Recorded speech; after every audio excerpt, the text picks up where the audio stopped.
Beautiful people, it's me, Pamela, on my YouTube. Cho, no, what's the T? Siyahlaziya. The proceedings, it's on the 8th, just to see ukuthi uyayithola yini i-lawyer accused number 1. I'm sure they're going to come, all of them, all 5 of them. I'm just thinking, I don't know if they're coming, all 5 of them. Ngapha kunama-rumors angithi no-Tefo inside. Abanye busy on the comments, they're like, please, lawyer was nearly struck off the roll. There's no way he can even represent accused number 1. But the other rumors is that akukho la ukuthi uTefo wa suspend wakhona, akukho futhi la ukuthi is not with legal counsel anymore. So we don't know, guys. We can't just assume. Like I said, there's some things in life that you can gatekeep, like how you're gatekeeping him to be at CMX and moved to Sun City. But what are you gonna do? Ngoba unenye power manje na is like, oh, I'm fighting for my life. And it's safari like, as a family, like, I don't know if you heard last year in April in Ganzake, they were at home, they hadn't paid school fees for months.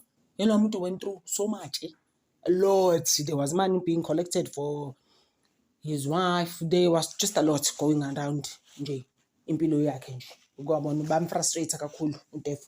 And manje sekunana neruma yokuthi even i-deputy judge president was also involved in that. I'm just like, okay, yeah. But say asas, you today, it's allegedly that one. So we're hoping to accuse number 1 does actually get a lawyer for himself, because I just feel like there's that case footy palm and stuff like that. So which I just feel good now, it was actually fabricated. But as we all know, we can't stop talking about that, and we're not gonna shut our mouth about that one. I mean, this year, like I said, good tomorrow to please there's certain things that you can gatekeep. It's fine for now, but it's not gonna end well. But at the same time,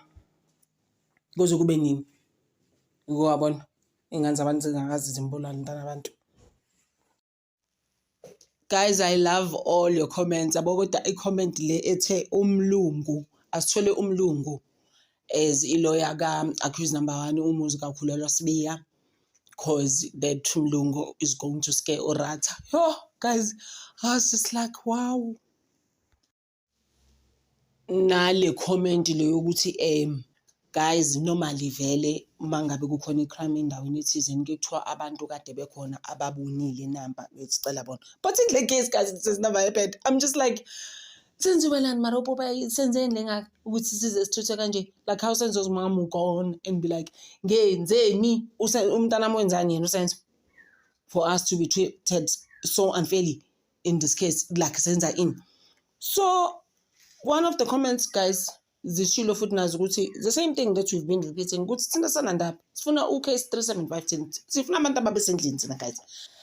Umngomezi uhambe lezo zinto, and uTefo is on the tip as well, ukuthi sifuna abantu ababesendlini. Ananda comment bekuyileyana yale video engayenza ngoDecember leyo ukuthi ungathi uLongwethalo wafika kuTefo eprison wathi, I'm ready to sing like a canary, sengifikile ngifuna ukukhuluma. So someone was just saying ukuthi sicela bandla, one of my subbies was just saying ukuthi base sicela ukuthi bandla uTefo asitshele ukuthi wathini uLongwe on that day. That's all we're looking for.